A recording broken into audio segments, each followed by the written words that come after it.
solution.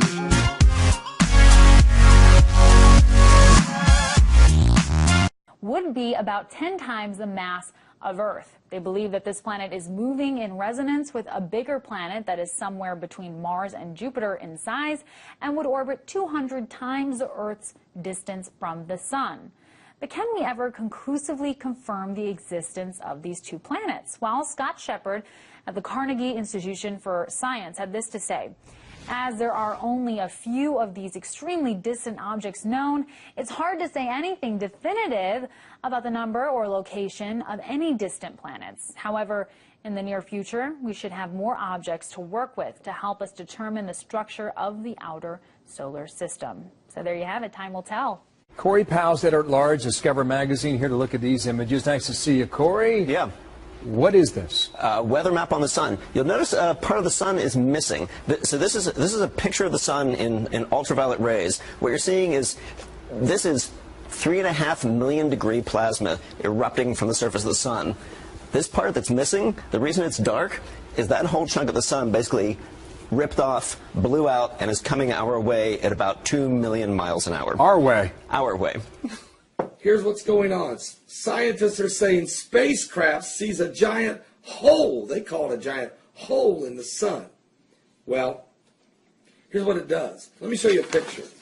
That is a picture that the spacecraft took of the sun. Do you see that gigantic darkness? Darkness, huge. Well, get this.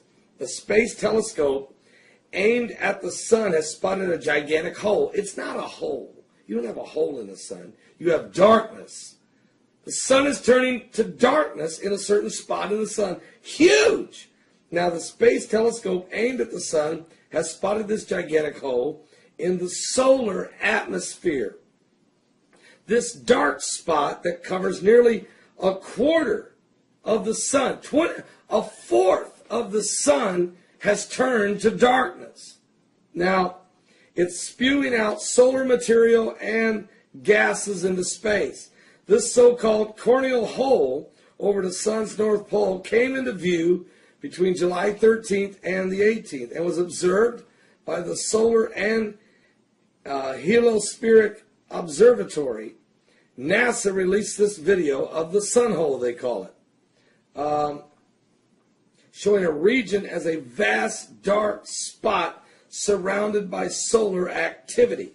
Well, let me tell you what the Bible says in Acts chapter 2, and on the day of Pentecost, verse 16, Acts 2:16.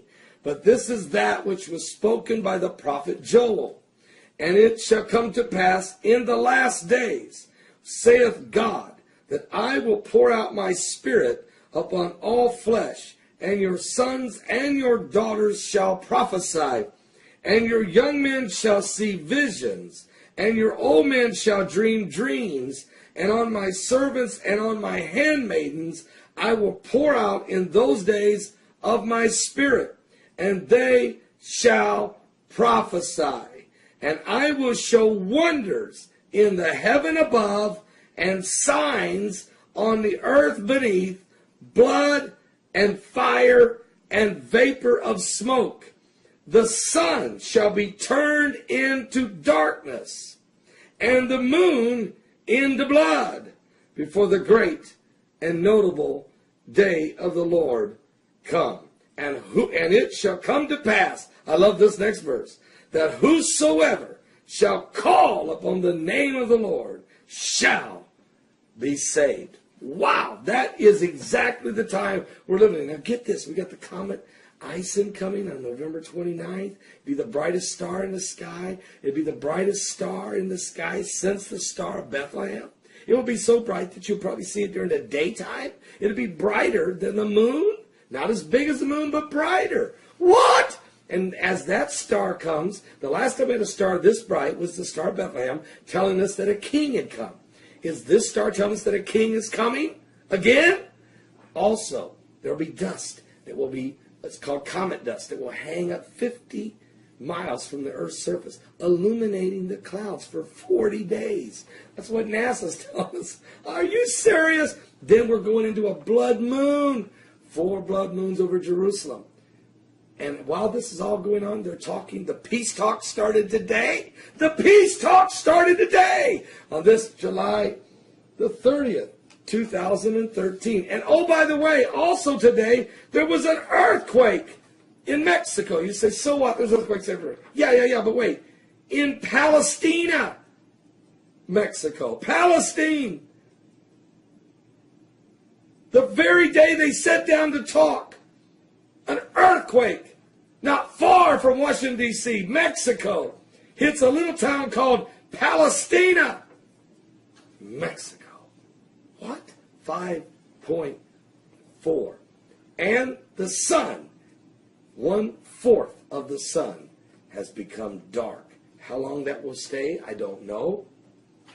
Because the solar activity can move around upon the sun. But you've got to say something biblical's going on with the signs of the second coming of Christ. Are you going to get saved? But here's the good news. You got all these signs, but here's the best verse of all. And it shall come to pass that whosoever shall call upon the name of the Lord shall be saved.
Are you serious? Are you serious?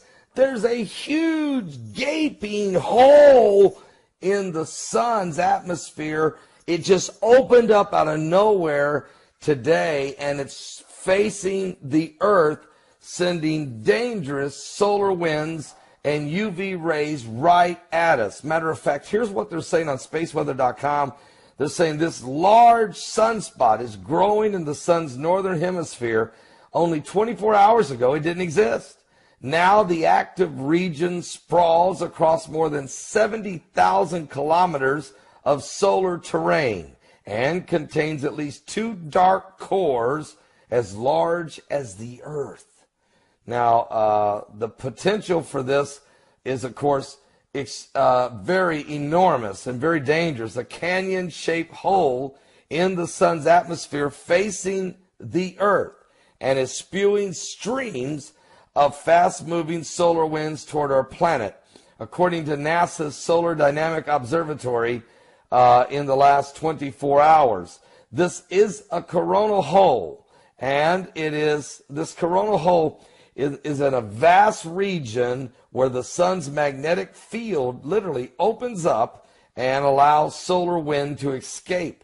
Now, these gases stream flowing from the coronal hole is expected to reach our planet during the late hours of tomorrow. I repeat, tomorrow, in the late hours of tomorrow, we're expected to feel the effects of these very powerful solar winds, high radiation, and solar and ultraviolet rays, UV rays. They could spark a moderately strong G2 class geomagnetic storm around the poles, the North and South poles, on March 28th or 29th.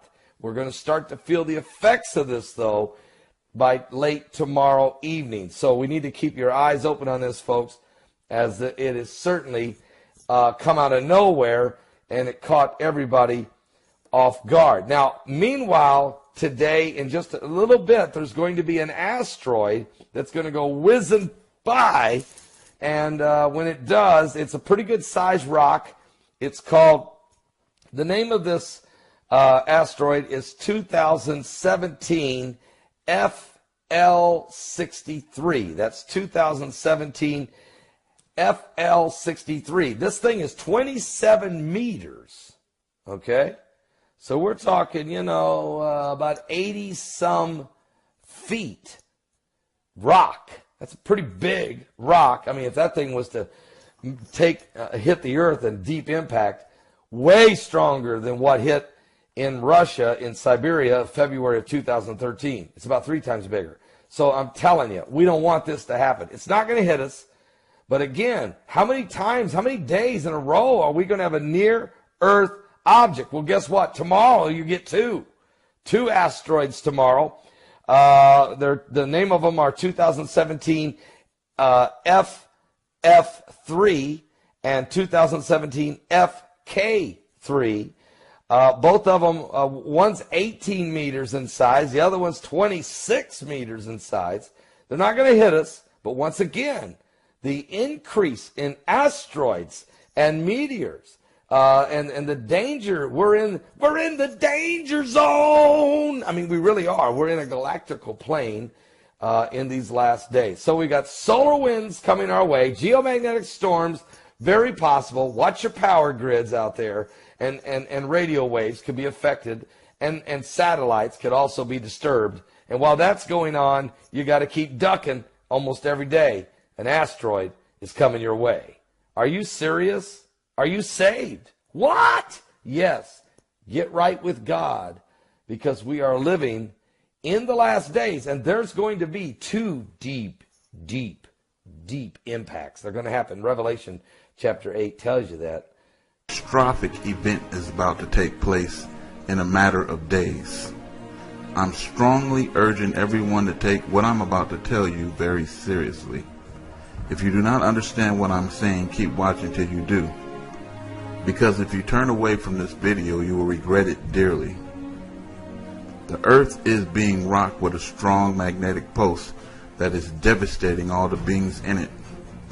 And it's about to get 1,000 times worse. Here's how this magnetic pulse is affecting us as we Since speak. electricity and magnetism are really just 2 forms of the same thing, a magnet can affect the electrical signals in your brain. Now this is your brain. It's basically an electric web of billions of neurons wired together. When a strong magnetic pulse hits these neurons, it alters their electric current. The process is called transcranial magnetic stimulation, or TMS. Electricity is the currency of the brain. All thoughts, all beliefs, all actions are just electrical impulses.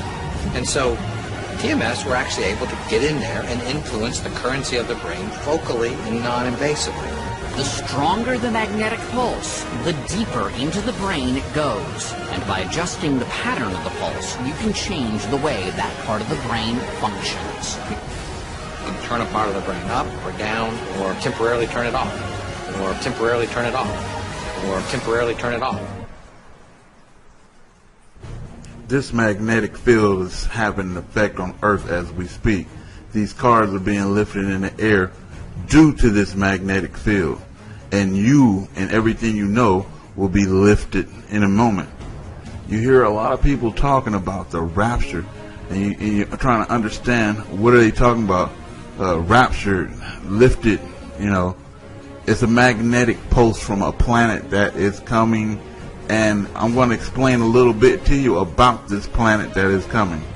The government knows all about this planet. This planet been here since the days of Sodom and Gomorrah and the days of Noah, and each civilization was destroyed by this planet. This planet, it caused severe weather patterns, unprecedented. And when this planet comes close to our planet, it changes our planet to evil, because when God designed the universe, he designed this evil planet to come to the evil. Galatians 6:7. Do not be deceived. God is not mocked. For whatever one sows, he will also reap. If man becomes evil on this planet and makes this planet an evil planet, he shall also reap an evil planet. An evil planet is on its way. Psalm 7:16. The trouble they cause recoils on them. It comes down on you. Their violence comes down on their own heads. So this planet affects the minds. It is killing animals. Animals are dying off. The fish is dying off. It is disrupting the whole planet. Another small life lost on the vast Kazakh grasslands. Officials estimate that in the last 2 weeks as many as 12,000 saiga antelope have died. No one can understand what's happened because we see dead animals concentrated in a certain area. The government is baffled. This phenomena took place not only in the area where mass death of saiga antelope took place, it also happened in another district some time ago where strange white fog was seen. And as their numbers plummet once again, this graceful sight is becoming ever rarer. These are the signs of God. And as this planet moves closer, it is throwing off red iron oxide, evil red iron oxide, which is affecting the minds of the animals, the humans, and the whole entire planet with its strong evil magnetic field. As the magnetic field affects the earth and the minds of the people, they become more evil, and violence is about to break out to a scale unprecedented, never seen before in the history of mankind. And you shall hear of wars and rumors of wars, for all these things must come to pass, but the end is not yet. Nation shall rise against nation, and kingdom against kingdom, and there shall be famines and pestilence and earthquakes in diverse places, and all these are the beginnings of sorrow.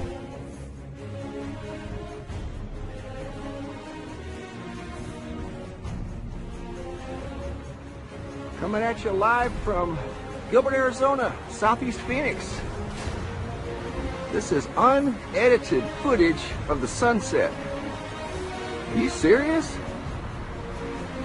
Now, as this planet approaches our planet, it lets off iron oxide. It has a meteor tail 3 million miles long.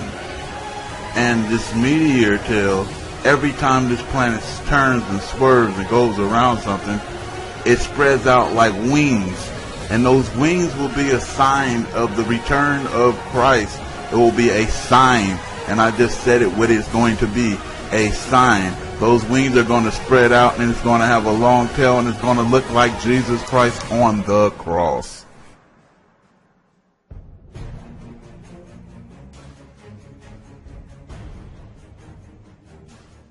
This prophecy stated that if man did not turn from evil and place himself at the feet of God, the planet would self-destruct, and the events described in the book of Revelations would indeed come to pass.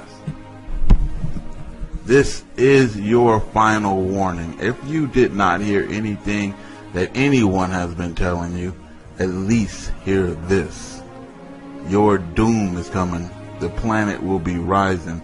the two magnetic fields is coming into each other, and they will pull on this earth in such a way that you have never seen ever in life. If you are not straight with God, you better get yourself straight. The end of this world is right here at hand, and it's going to be like in the days of Noah. It's going to be like in the days of Sodom and Gomorrah. You know, you have an ounce of time, days. So I'll do a quick recap. The iron oxide from this evil planet is causing an effect on the minds of the people, and it's, as the planet gets closer, it's going to get worse and worse. The police, you think they're bad now, they're going to be 1,000% worse. It's going to wreak havoc. The World War III is going to start. It's going to affect the minds, this magnetic pulse, this field, you know, and it's going to affect animals and everything like never before. So you should be ready to go. And I'm not talking about world ready. I'm not talking about prepper ready. I'm talking about God ready. Because this planet is going to be destroyed. It's done. And you can be deceived by the beast at this time. The elections is going to go horrible. Everything is going to go bad. This is Venezuela right here. Everything is about to go bad. You know, and basically people are getting worse and worse and worse and worse.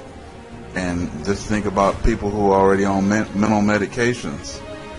You know, it is time to get yourself out of the city. It is time to flee to the mountains. It is time to set your teepee out in the wilderness. If you ain't understanding what I'm saying, then you will not. Turn off the video. Go to hell. If you do understand what I'm saying, please get yourself and your house in order. Get away from the city. This is Rap the News. Peace.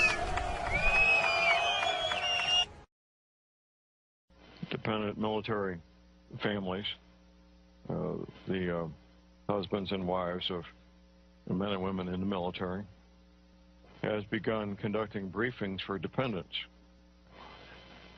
These would be the dependents that are stationed on near the East Coast, the Atlantic Ocean, near the West Coast, the Pacific Ocean, and near the Gulf Coast.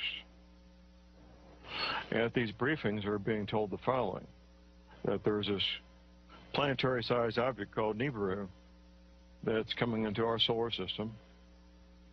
It's going to be causing very severe problems, much more so than it already is, very soon.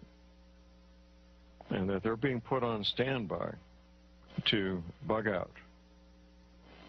They're being told that there'll be little notice, possibly 2 weeks or so, before they're given the notice to bug out. Oh, they're also, by the way, they're being shown a map. Advance 4 to 6 weeks is probably pretty likely. Probably not more than 3 or 4 months. So that's our belief. I hope we're wrong. I hope that this turns out to be incorrect information. If it is, well, that's great. If it's not, if it turns out to be correct, then you've got your heads up. So I asked the question this morning, to all of you out there, to the several thousand of you listening to me on the morning of July 11th, 2012. What would you do if you had 6 years to prepare? What would you do if you had 6 months to prepare? What would you do if you had 6 weeks to prepare? Mike, it was 2 weeks ago today that I announced the information I received from 2 confidential sources. One was a confidential source who is a dependent of a Department of Defense employee, part of continuity of government contingency planning, by the way.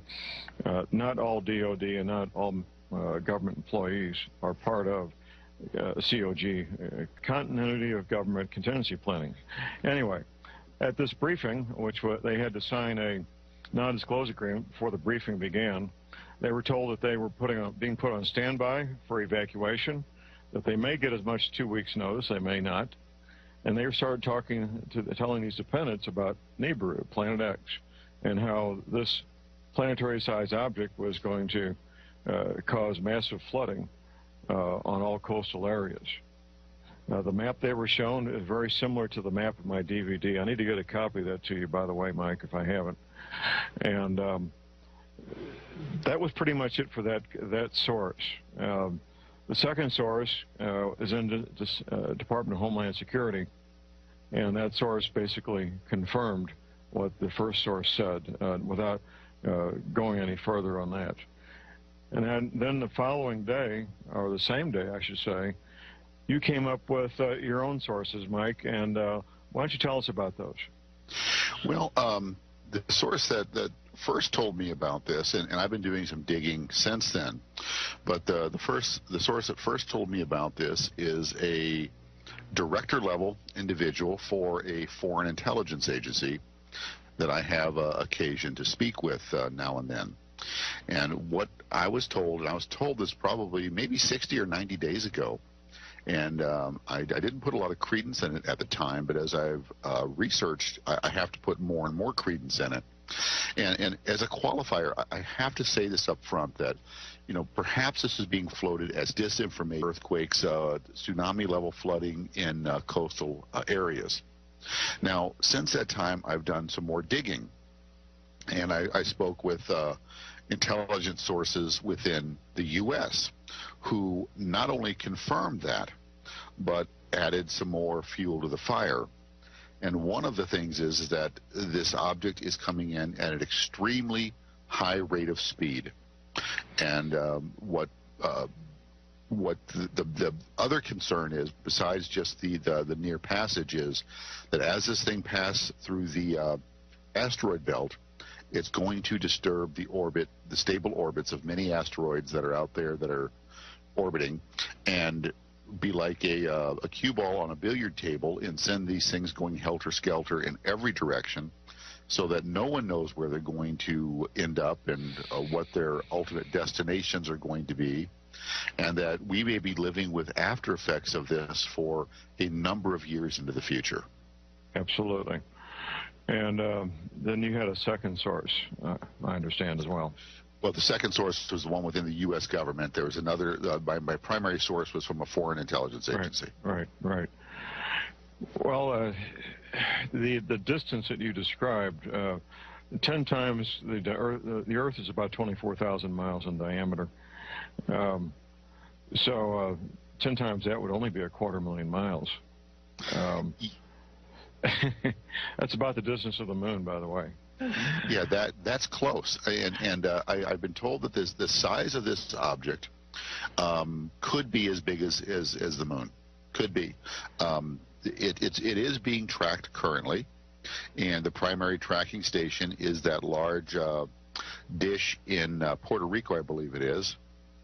So yeah, I'm trying to learn more and as much as I can, as quickly as I can, because this will affect a lot of people. Now, I also have to tell you, I have been told point blank information that I can't share, because I was told if I go on the air with this, that my truck's going to blow up with me in it.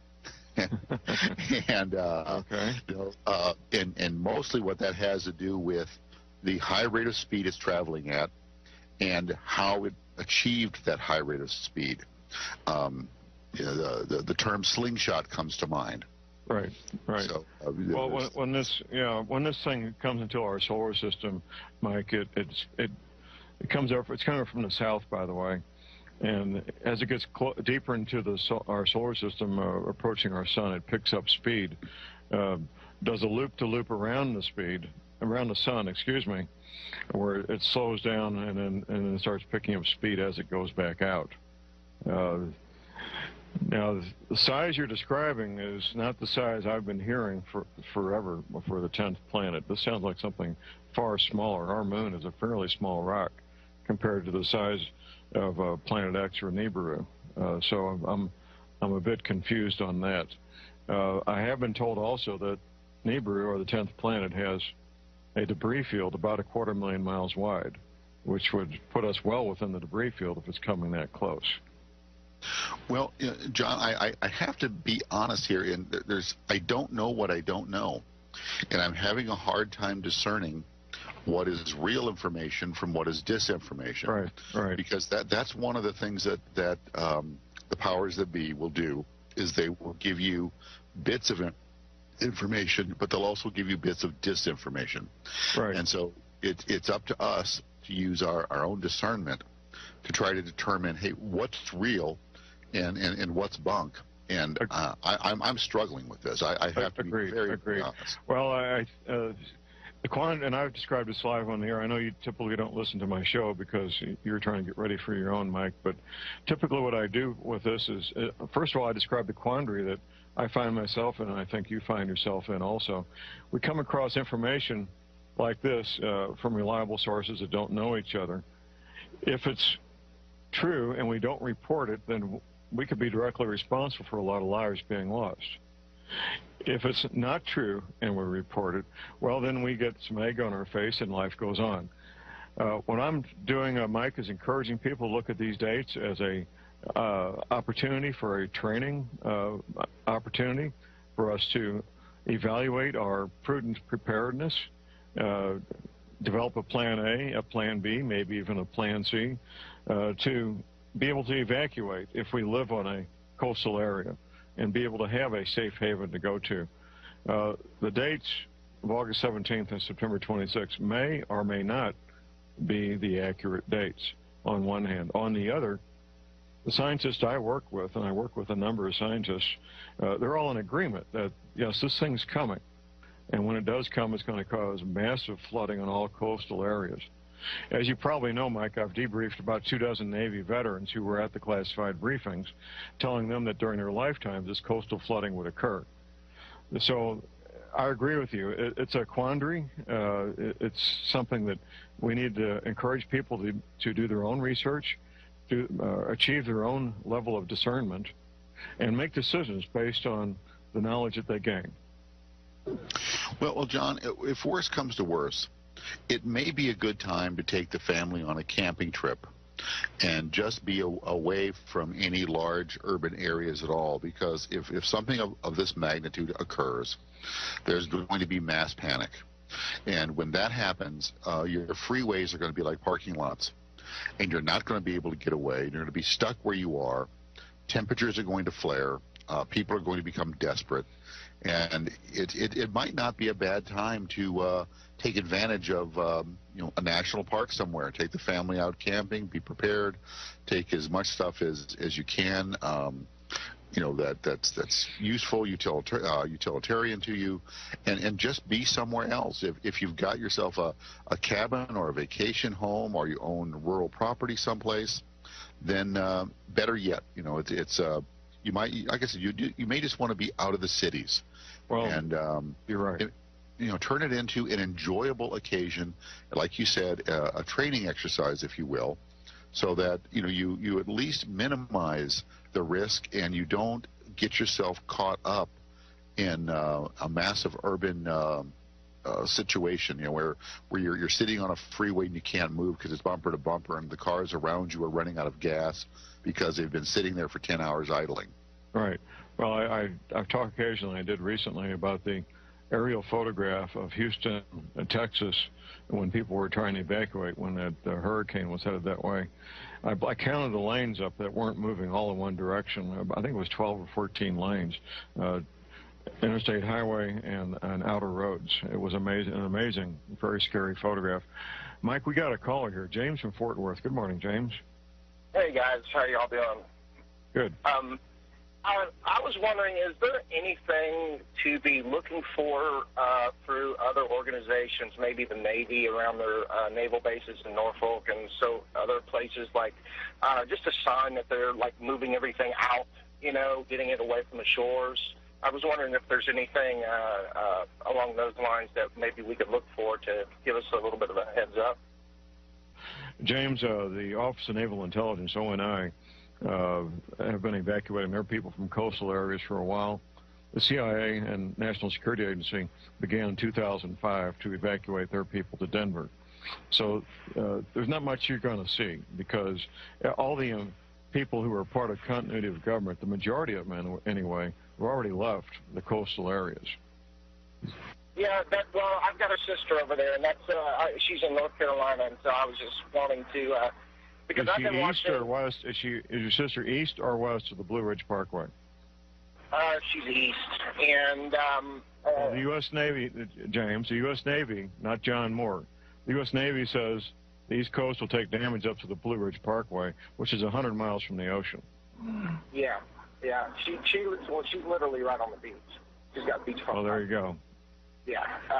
So I wanted to get some information to her because this subject piqued my interest years ago, and I've been really keeping up with it. And thanks to you, I've learned a whole lot. So okay. Thanks to both you and Mike. Okay, James. Thank you, sir. All right. Bye-bye. Mike, we got another caller here. Dennis in Michigan. Good morning, Dennis.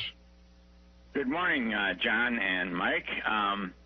I noticed I have a comment and another comment after that.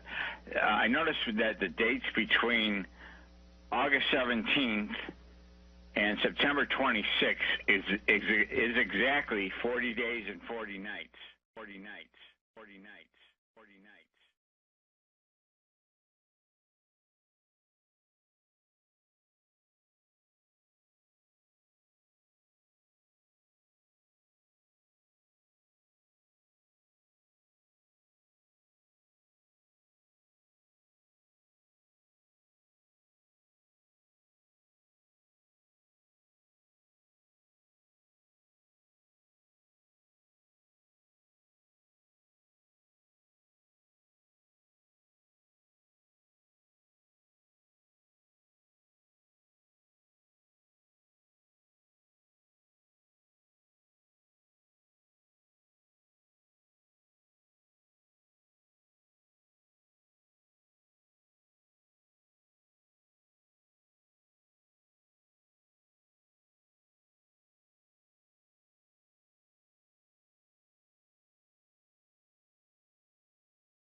Okay, but let's get down to the nuts and bolts.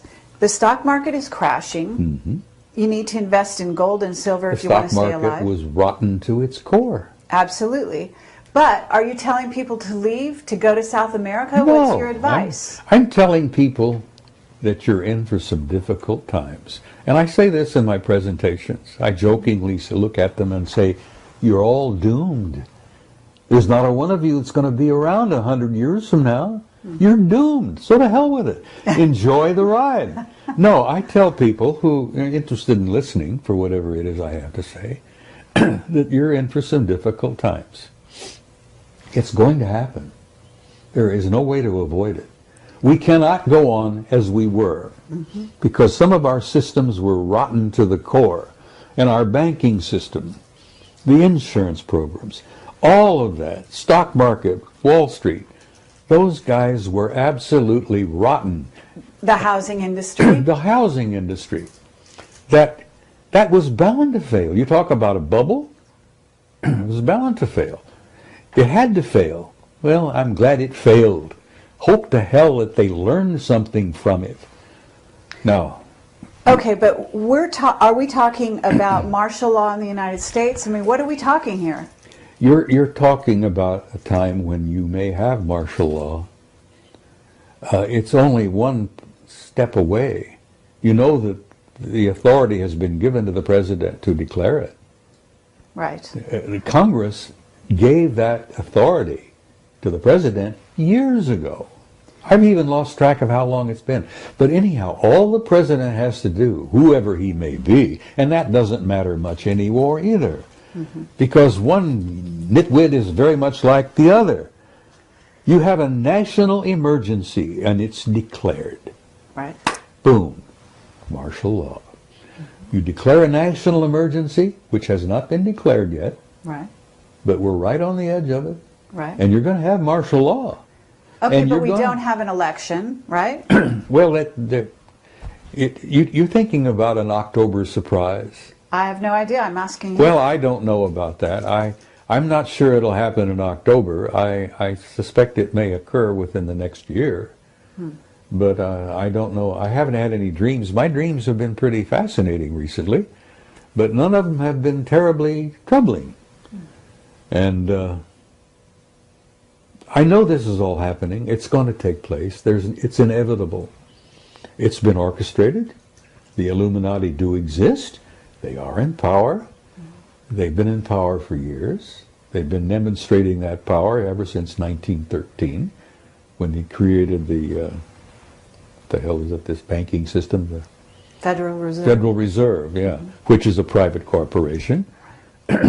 We lost most of it in 47. I don't know whether you were aware of that, but that was a big year.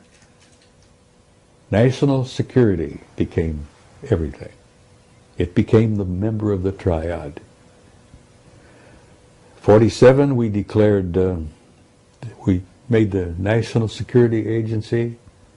We formed a pact with the Brits, the Australians, the Canadians, and New Zealanders. The UKUSA Pact, which most people don't even know exists.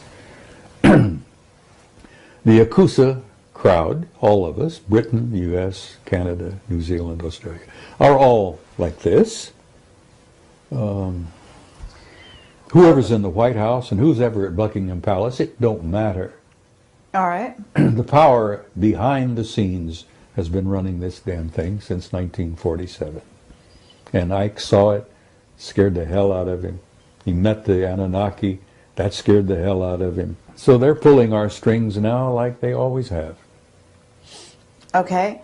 So what's your solution? What would you tell people? I mean, in facing the future, in trying to reinvent the future, certainly Marsha's working with people to become enlightened, to She's doing apply. a tremendous amount of work to help people make this transition. Carrie, we're not just going through a transition, we're going through a transcendent transformation, literally. A transcendent transformation. We're going to come out of this thing when it's all over with, totally different species. We're not going to be the same people we were in the past. Mm-hmm. And that's good. And it's going to hurt, and it's going to be painful. And I tell people, and I've said this repeatedly, don't get too uptight about it. You've been through hell before, you're going through a bit of it again. But once it's over, once you've made that transition, we're going to have, hopefully, a new world, a new future, a new beginning. And I think that's the end of the great year that we're going through. We're going through the end of a 26,000-year cycle. And I tell you, 2012 don't matter. Mm-hmm. First of all, Christ was born 7 years before. And this is a fact. And if you don't believe me, get Sir Lawrence Gardner, who's probably one of the best historians we've got working today. Lawrence Gardner's got the facts. Jesus was born in 7 BC on the 1st of March. Now, if you want to count from his birth, like we supposedly have been doing, add 7 years to 2008. You end up with 2015.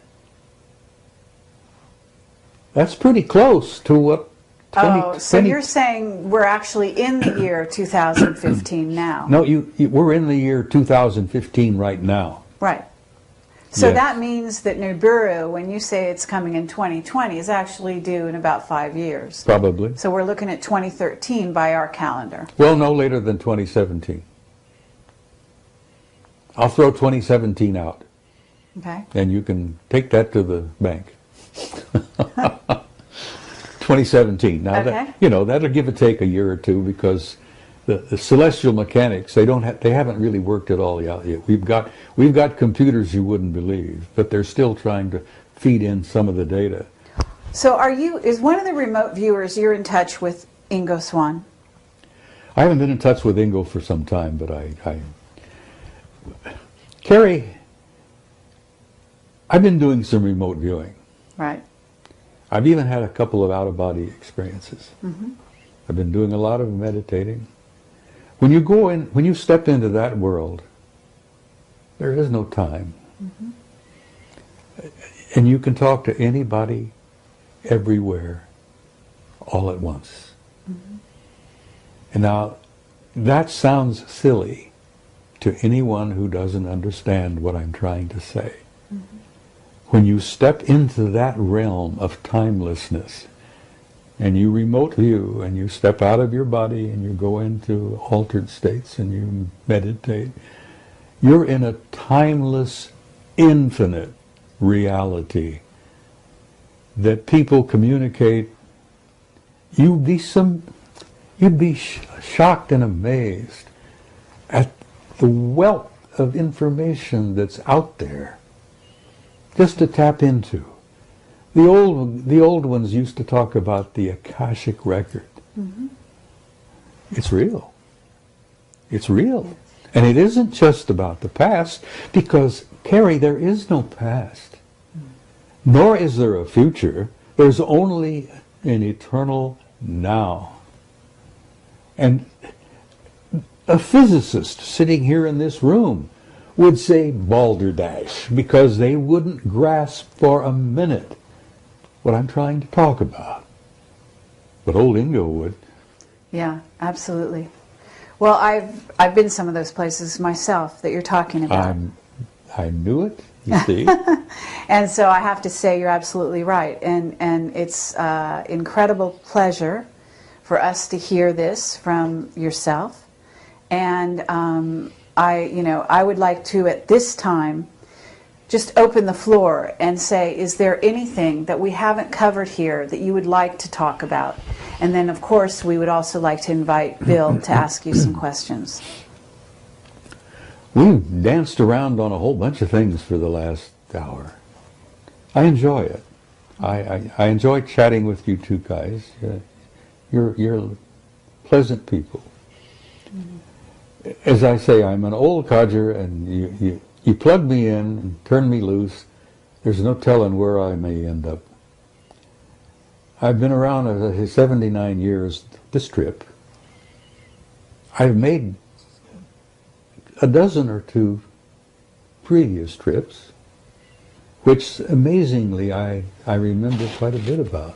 When you start going into that timeless realm, you step into that infinite, which we're all part